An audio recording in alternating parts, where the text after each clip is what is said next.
Hey, everybody. Our group is Group 12, and we focus on the mechanics of fracture and failure in high entropy materials.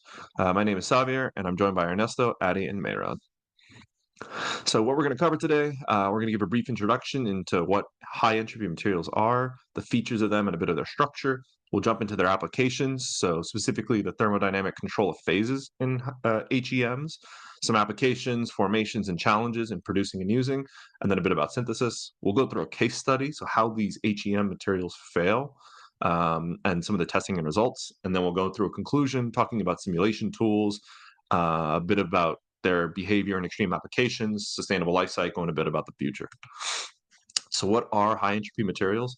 High entropy materials are basically a way of creating materials that avoids the conventional metallurgy techniques. So, instead of selecting a primary element and adding secondary components, high entropy materials seek to use multiple principal elements at varying percentages. This is generally dictated by what's called the configurational entropy. And generally, these high entropy alloys and materials exceed what's known as the 1.5 ratio in entropy.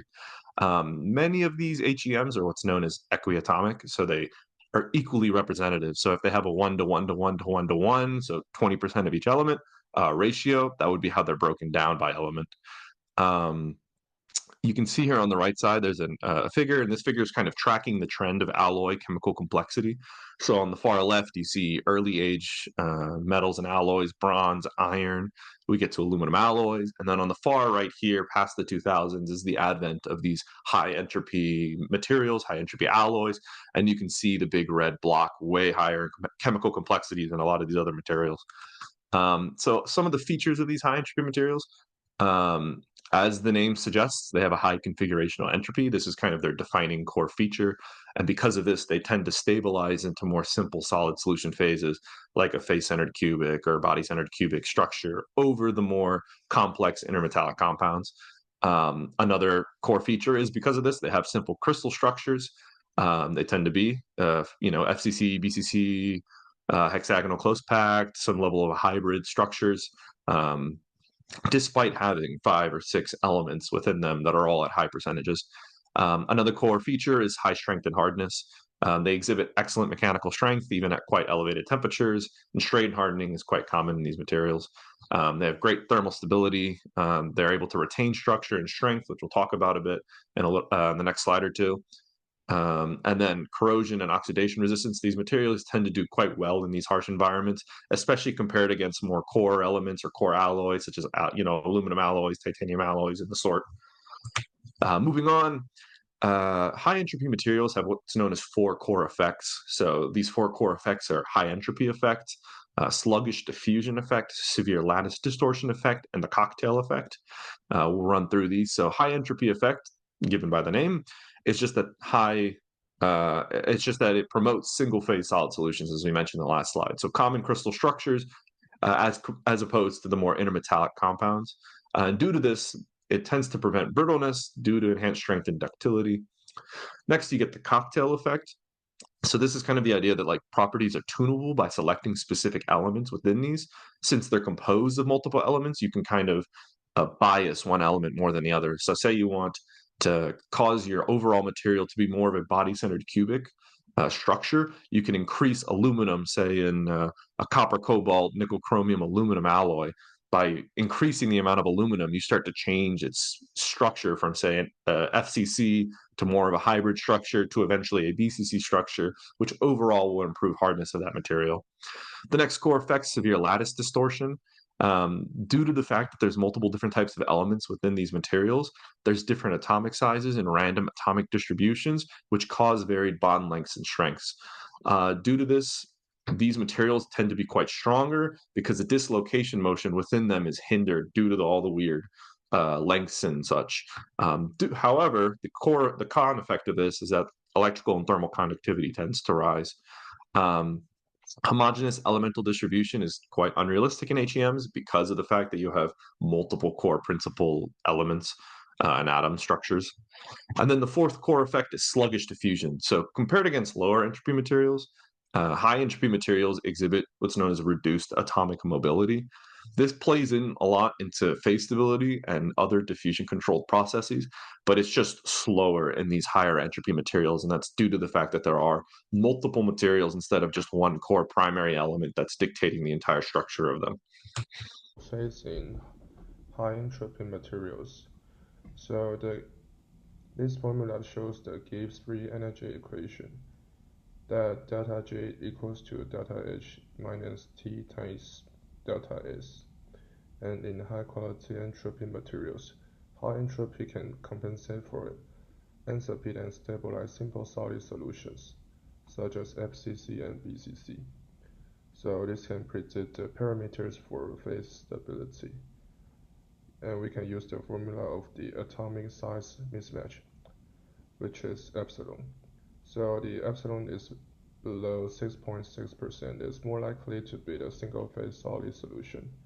And when it is above the 6.6%, it has a risk of the intermetallics or segregation. And we can use another formula to count the stability parameter.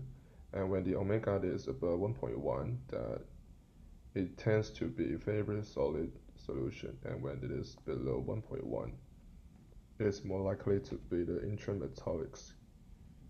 And you can see the graph on the right side.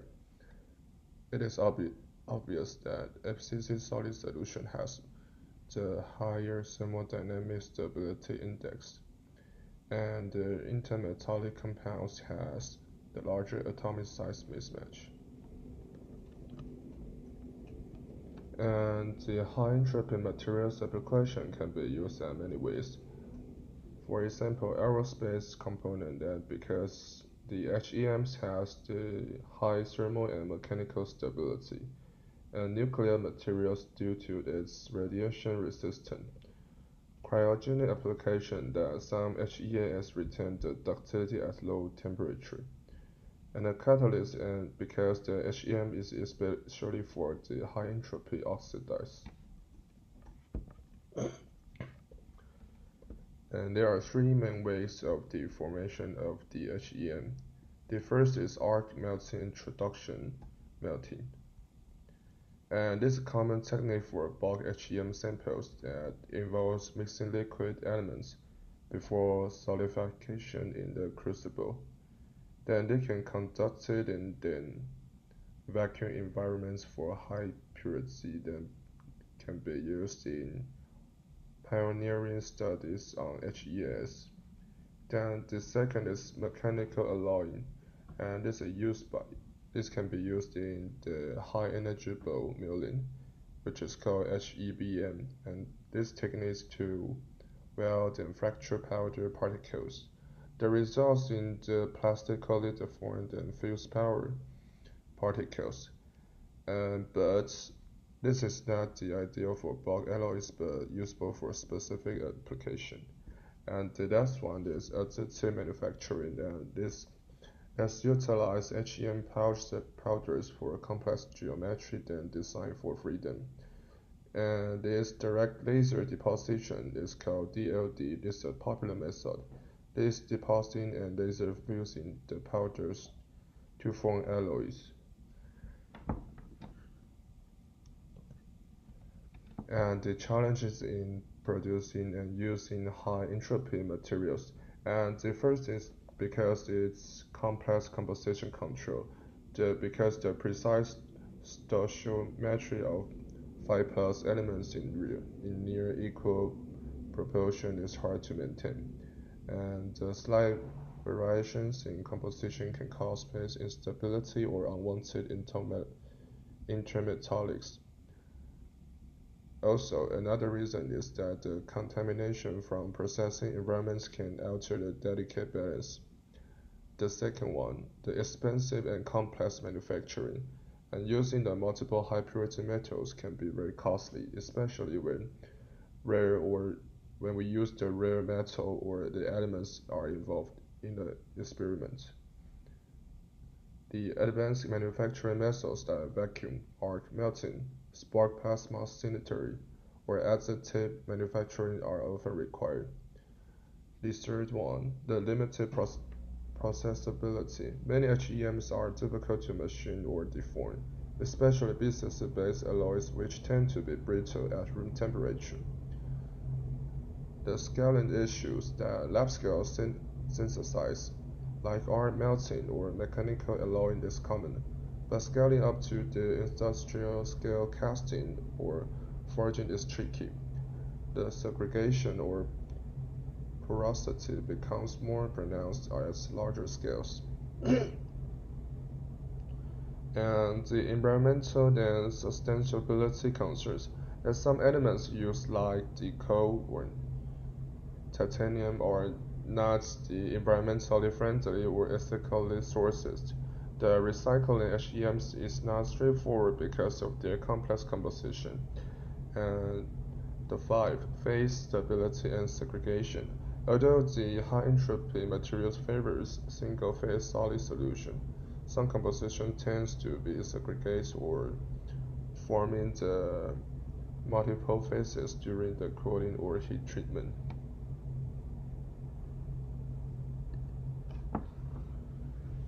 And now I'm going to introduce the primary, then secondary, then tertiary synthesis of HEMs. For the primary of HEMs, the primary synthesis refers to the extraction of high purity raw materials directly from ores and their subsequent processing into HEMs. And this approach involves conventional metallurgical processes such as smelting, electrolysis, and high purity alloying, with the secondary synthesis of HEMs that focus on the recycling of industrial scrap, end-of-life components, and alloying by repurposing metal-containing materials. The tertiary synthesis involves the utilization of industrial and mining waste materials that including tailing, slag, and dump metal to recover valuable elements for HEM production. After talking about HEM features, now I want to talk about what causes failure in HEMs. So there are four main reasons for the HEMs to fail. The first one is a fatigue failure. Crack initiation can be intensified by microstructural inhomogeneity, such as elemental segregation and second phase particles or precipitates. Sluggish diffusion can delay crack healing mechanism, increasing susceptibility to fatigue. The second one is creep or high temperature deformation. While many HES shows good creep resistance, some FCC-based HEMs soften at high temperatures. Failure mechanisms are grain boundary sliding and void nickelation at phase boundaries or inclusion. Third one is phase instability or segregation. Some HEMs are metastable, especially if rapidly cooled or under thermal cycling. Long-term exposure to elevated temperature can lead to phase segregation, precipitation of brittle intermetallics, and the loss of desired solid solution strengthening. Brittle fracture at room or low temperatures, especially common in BCCs based HEMs, which tend to have limited ductility at lower temperature caused by high lattice distortion and low dislocation mobility. Presence of hard, brittle phases like intermetallics or sigma phases and grain boundary imbalance. Now I want to talk about this case study to make it easier for everyone to understand more about the HEAs. So I have a HEA over here, which is a nitride-based alloy, which is a high entropy alloy composed of five elements: hafnium, nubium, and tantalum, titanium, and zirconium.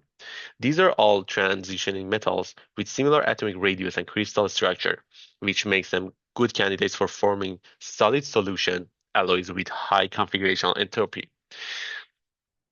High purity elemental powders, 99.9% of each element, is arc melted into an argon atmosphere to ensure homogeneity. Each ingot is flipped and remelted at least 5 times before being drop cast into water-cooled copper mold. The resulting ingots were transitioned to plates, then cooled rolled to achieve 70% of reduction in thickness. These cool roll sheets were sealed in vacuum quartz tubes annealed at 1200 degrees Celsius for 10 minutes in an air furnace and subsequently quenched in water. Now we ran this material through different tests and we get results. Uniaxial tension is the first result. This material ran under different mechanical tests and the results are presented on the right side. The true stress strain curve and the stress strain curve is plotted on the right side, uh, which is which happened during the room temperature and of the as annealed alloy. The elongation then calculated using this formula below, along with sigma y, sigma UTS, the true stress of 1194 megapascal, and EU and EF is also carried out on the below. Fatigue, the material also ran under a cycle test using 11 different specimens that the result is shown on the right. The true stress strain curve is the same as the uniaxial, and the cycle stress graph is graphed on the logarithmic basis using ratio of R and F of 10 Hertz, considering stress amplitude using the formula where the sigma max also calculated using the formula below.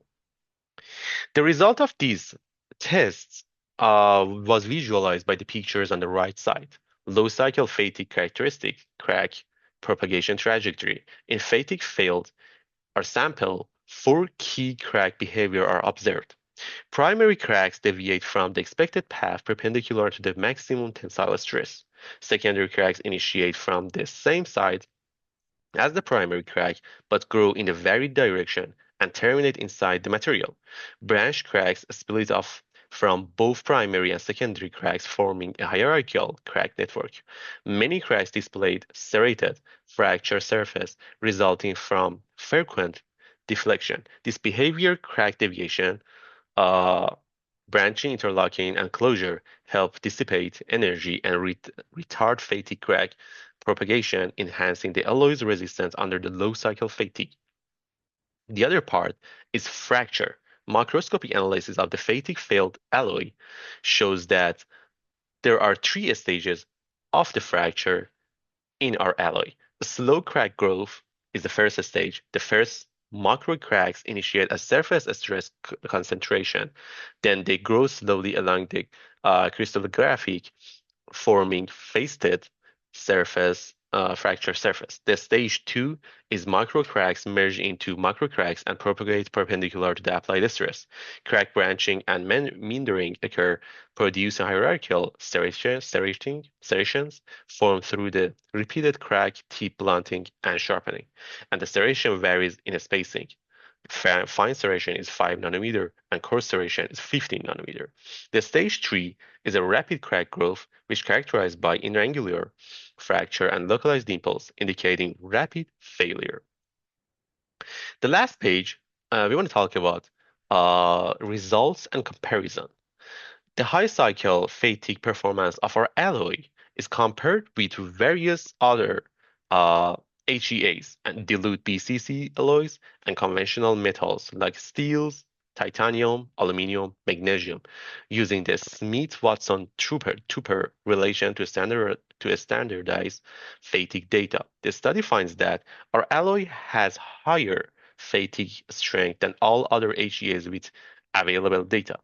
Compared to dilute BCZ alloys, it shows much higher fatigue and tensile strength attributed to strong solid solution strengthening. Its fatigue ratio also surpassed that of nearly HEAs, dilute BCC alloys, and most conventional alloy, except some medium-strength steel. Overall, our alloy offers exceptional fatigue resistance for its tensile strength class, making it promising for critical structural application. High entropy materials are incredibly complex, which makes traditional trial and error testing slow and expensive. That's why simulation tools are essential for studying fracture behavior in HEMs. Molecular dynamics, or MD, models atomic level processes like crack propagation and dislocation movement. For example, MD simulations of CR, CO, and I alloys have shown how grain boundaries can deflect cracks under fatigue. Crystal plasticity finite element methods, or CPFEM, are used to model grain scale deformation, predicting how different orientations affect stress-strain behavior. And finally, cohesive zone models simulate crack growth and branching, especially under cyclic or thermal loading. These tools let researchers test ideas virtually, speeding up the design of new and tougher and more efficient HEMs. When HEMs are used in extreme environments like aerospace, nuclear, or marine settings, specific failure modes become critical. For example, in aerospace, repeated heating and cooling causes thermal fatigue, leading to microcrack formation. In nuclear applications, radiation embrittlement occurs where atomic displacement damages the crystal structure. And in marine environments, corrosion fatigue accelerates crack initiation because of salt and mechanical stresses combined. HEMs have advantages here. Their sluggish diffusion improves creep and radiation resistance, and their high configurational entropy gives a stable microstructure under extreme loads. However, limits still exist. Some HEMs show room temperature brittleness, and their oxidation resistance at high temperature can be inconsistent depending on the specific alloy design. Sustainability is a growing concern for high entropy materials. Many critical elements like tantalum, cobalt, and neobium are sourced from conflict regions and require energy intensive extraction processes. Recycling HEMs is also challenging because of the complex composition. To improve sustainability, secondary synthesis methods focus on remelting high purity scrap to maintain alloy quality with less environmental impact. Tertiary synthesis goes even further, recovering metals from mining waste, slag, and electronic waste. Another major direction is designing eco-friendlier HEMs by using more abundant elements like iron, magnesium, or aluminum instead of rare ones, and simplifying alloy chemistries to make future recycling easier. Ultimately, balancing high performance with environmental responsibilities will be crucial for the future of HEMs. Looking ahead, there are several exciting research directions for HEMs. One is developing lightweight HEMs for aerospace and automotive sectors where strength to weight ratio is critical. Another is designing biocompatible HEMs for medical implants and prosthetics. There's also a big push to create ultra high temperature refractory HEMs for applications in aerospace and nuclear environments. Researchers are expanding into high entropy oxides and ceramics, which could revolutionize catalyst, energy storage, and thermal barrier coatings. Finally, artificial intelligence and machine learning are being used to accelerate the discovery and optimization of new HEMs, predicting composition and properties far faster than traditional methods. In conclusion, high entropy materials offer remarkable properties like superior strength, thermal stability, and corrosion resistance.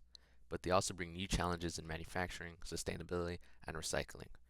Going forward, researchers must focus on sustainable alloy design, efficient synthesis methods, and recycling strategies to fully realize the potential of HEMs. If these hurdles can be overcome, HEMs could drive major breakthroughs across the aerospace, energy, medicine industries, making them one of the most promising material classes for the future of engineering. Thank you for taking the time to listen to our presentation. Have a great day.